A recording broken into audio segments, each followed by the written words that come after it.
Hello friends, Mymensingh to Tanguar Haor A to Z information নিয়ে আজকের video. তো চলুন দেরি না করে শুরু করা যাক। আজকের ট্যুরটি হতে যাচ্ছে গ্রুপ ট্রাভেল ভিডিওর সাথে।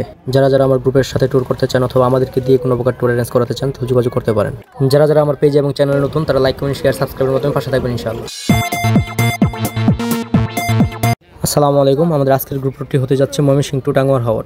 খরচ কমানোর জন্য আমরা বেশ কিছু বিষয় রিসার্চ করে বুঝতে পারি যে কিছু বাজার যদি আমরা ময়মনসিংহ বাজার থেকে করে নিয়ে যেতে পারি সেক্ষেত্রে আমাদের খরচপত্র অনেক দিক দিয়ে কমে যাবে। তাই আমি আমার বন্ধুকে সাথে নিয়ে একটু তাড়াতাড়ি ময়মনসিংহ শহরে চলে আসি। তো এখান থেকে হাঁস, মুরগি এবং গরুর মাংস কলিজা কিনে আমরা সুন্দর করে ফ্রিজিং করে নিই।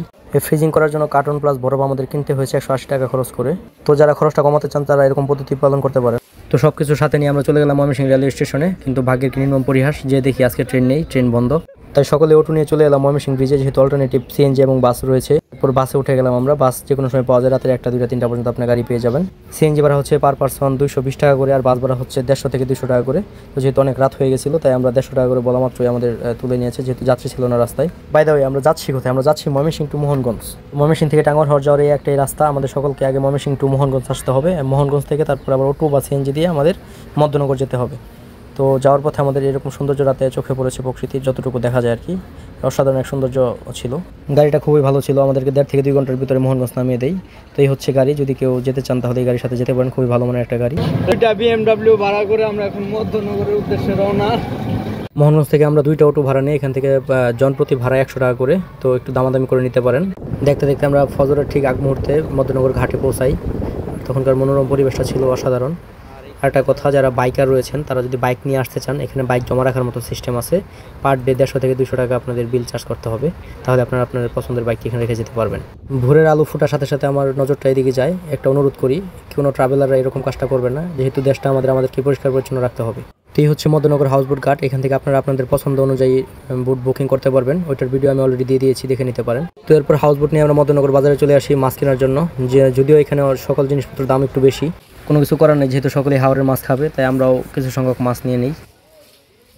মাছগুলো লাগাও, ঠিক আছে, হাওরের মাছ। তো আমরা সকলে বাজারঘাট শেষ করে টোটাল 12 জনের জন্য বাজারঘাট করি, পর্যাপ্ত পরিমাণ পানি নেই। ওর মধ্যনগর বাজার থেকে আমাদের বোট স্টার্ট করে সুনামগঞ্জ টাঙ্গুয়ার হাওরের উদ্দেশ্যে। তো সব থেকে ইম্পর্টেন্ট কথা হচ্ছে, যারা এই বোট ভাড়া করবেন না কেন সমস্ত কিছু বিষয় ওদের সাথে শেয়ার করে কথাবার্তা ক্লিয়ার করে তারপরে বোট ভাড়া নেবেন। ওইখানে বেশিরভাগ বোটগুলো কিন্তু হিন্দুদের হয়ে থাকে, যে কারণে আমরা গরুর মাংসের কলিজা নিয়ে গেছিলাম, যে কারণে প্রবলেম ফেস করতে হয়েছে। তাই আপনারা সকলের আগে এগুলো ক্লিয়ার করে নেবেন।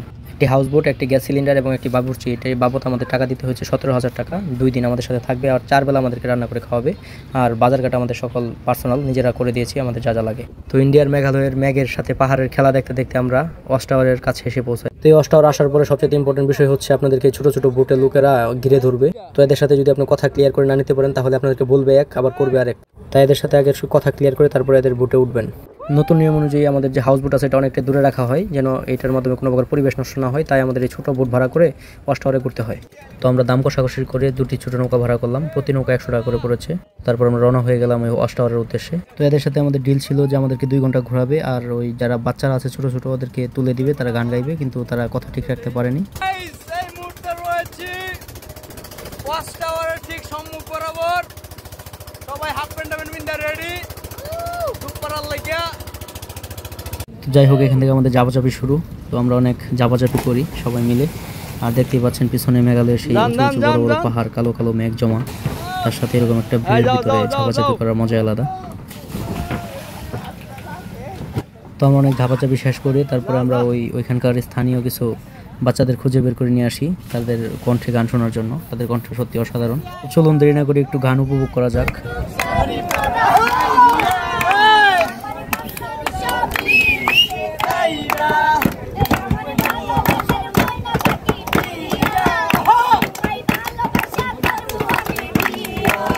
তো আমরা এইভাবেই বেশ কিছুক্ষণ গান বাজনা উপভোগ করে ওয়াচ টাওয়ারের সামনে এভাবে কিছুক্ষণ ডুবাডুবি করি এবং ওয়াচ টাওয়ারের উপরে উঠে এর প্রকৃত ভিউটা আমরা উপভোগ করি।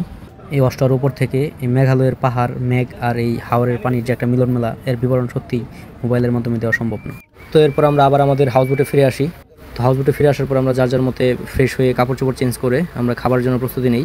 তো হাওরের খাবার মানে হচ্ছে এই হাউস বোটের উপরে চারপাশে এই মেঘালয়ের পাহাড়, সাথে এরকম একটা পরিবেশে দুপুরের খাবার খাওয়ার মজাটা কীরকম এটা বুঝতেই পারছেন।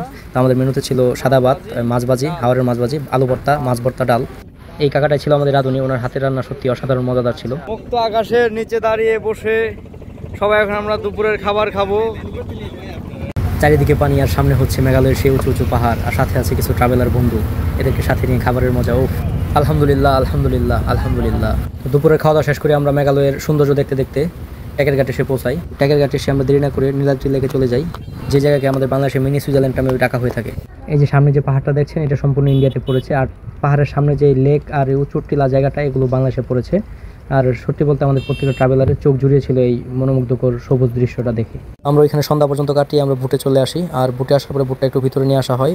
আর বুট থেকে রাতের মেঘালয়ের ভিউটা ছিল এরকম, এগুলো ইন্ডিয়ার পাহাড় ঘেঁষে লাইটগুলো জ্বালানো ছিল। তারপর আমাদের মুড়ির আড্ডা চলে, আর সাথে হচ্ছে মেঘালয়ের রাতের ভিউ। আর তার কিছুক্ষণ পরে আমাদের রাতের খাবার দেওয়া হয়।